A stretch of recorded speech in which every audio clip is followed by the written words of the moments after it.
the NSIC Sports and More Show. Now here's your host, Adam Stanek. Welcome to the NSIC Sports and More Show. I'm your host, Adam Stanek. Joining me in the studio today via Skype is Chris Kaufman, a MSU-Mankato alum. Thanks for joining me, Chris. Thanks, Adam. Really glad to be on today. What we'll be looking at in today's show are some of the big games in the NSIC. We'll take a look at a few of them in the quick snap, including the season opener between Northern State and Southwest Minnesota State. Also be looking at some NSIC soccer and a big story in the NSIC volleyball world. Then we'll be looking at the red zone. We'll be talking about Northern Michigan taking on Minnesota State in Mankato's season opener, as well as St. Cloud State Augustana, both teams kicking off their conference seasons. Chris and I will also be giving out our game balls who go to the best players in the NSIC this week. Also giving out our Waterboy Award to the worst player in the NSIC this week. Then we'll also be taking a look at Unnecessary Roughness, a fun little segment we do on this show. This week's topic, we'll be talking about the St. Cloud State football program and its possible demise. Then we'll be taking a look at conference honors, the top 25 rankings, and then the big games coming up later in the week. So Chris, thank you for joining the show, but what are your quick thoughts on this past week's games? Well, there's actually a lot of good games this past weekend. You had Northern State and the Southwest Minnesota State matchup, which featured one heck of a second-half performance, as well as St. Cloud State visiting Augustana this past weekend.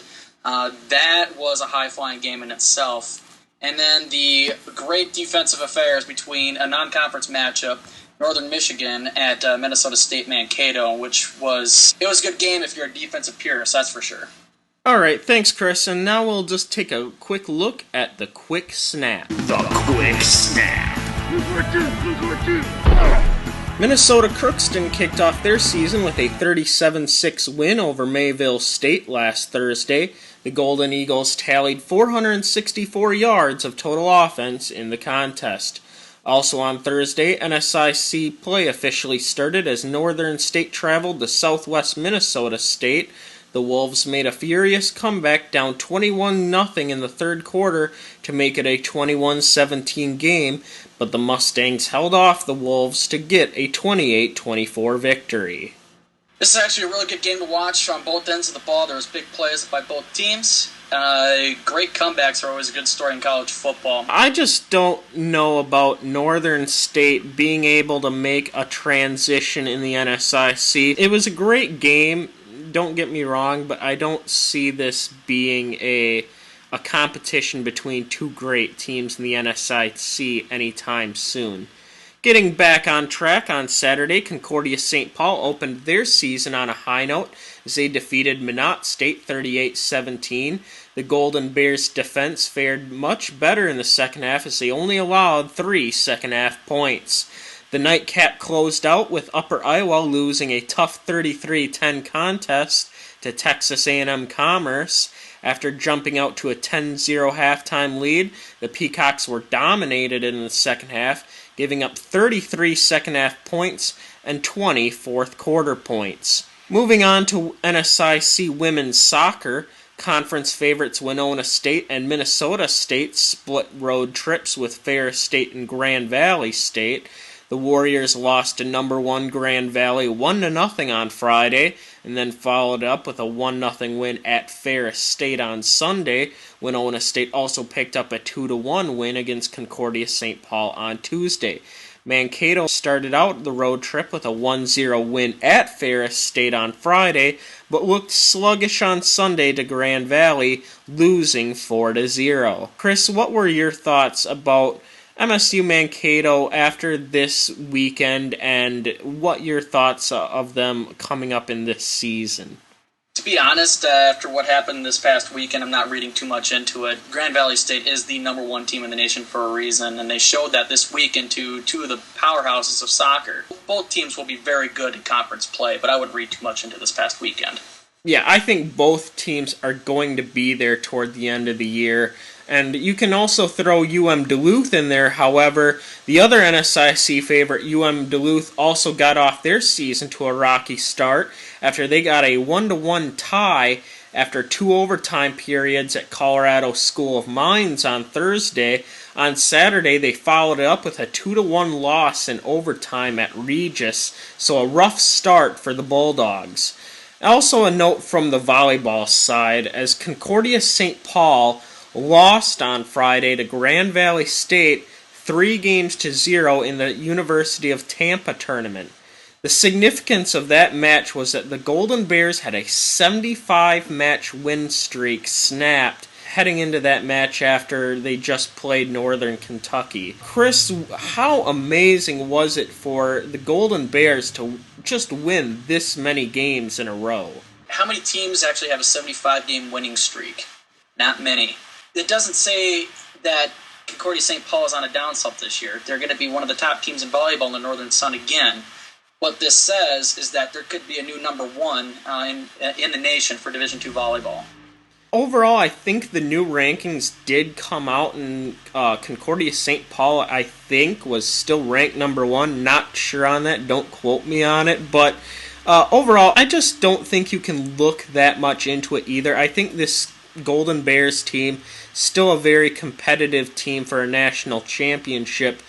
It's just a matter of you can't win every game, and somehow Concordia had a 75-match win streak going. It happens. I know my Winona State Warriors men's basketball team had a heck of a winning streak going in more ways than one.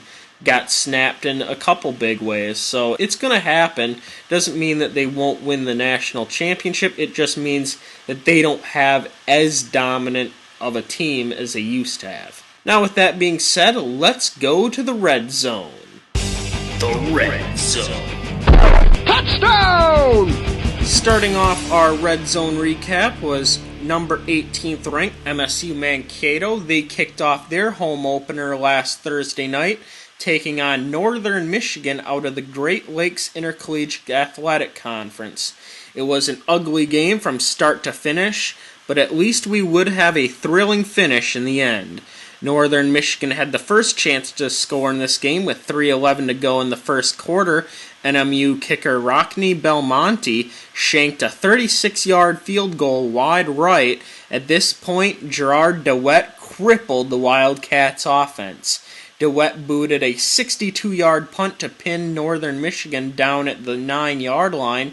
After their next possession, he booted a 38-yard punt to pin the Wildcats back at their own 6. And the punting marathon would continue. After the next MSU possession, he booted a 44-yard punt to pin the Wildcats back at their own 2-yard line. Due to these 3 outstanding punts, Northern Michigan was unable to muster any offensive drives, and we went into halftime with a 0-0 score. In the second half, the Mavericks had a chance to draw first blood. After a bad snap by a Wildcat long snapper, the Mavericks got the ball to the NMU 8-yard line, but were unable to cash in a touchdown. Kicker Sam Brocious clanked a 22-yard field goal attempt off the right upright, and this game would remain scoreless. Later in the third quarter, Brocious would come up empty yet again. He would miss a 36-yard field goal wide right and kept the game at 0-0 going into the fourth quarter. Finally, with 5:03 to go in the game, the Mavericks delivered. Quarterback Will Brogan connected with wideout Adam Thielen for a 10-yard touchdown to make it a 7-0 game. However, this game was far from over. With 42 seconds remaining, Wildcat quarterback Carter Kopak delivered a 19-yard touchdown pass to wide receiver Christian Marble King to make it a 7-6 game. Instead of trying to tie the game and send it to OT, Northern Michigan decided to go for the win, but Kopak's pass would fall short and the Mavericks held on to a 7-6 victory. It was an ugly offensive battle as MSU only managed 207 yards of total offense to only 202 for Northern Michigan.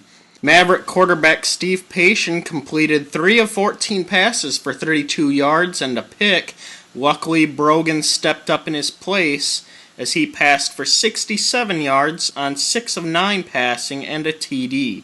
Running back Jake Aberg rushed for 67 yards on 21 carries, and Thielen led all receivers with 2 catches for 35 yards and a TD.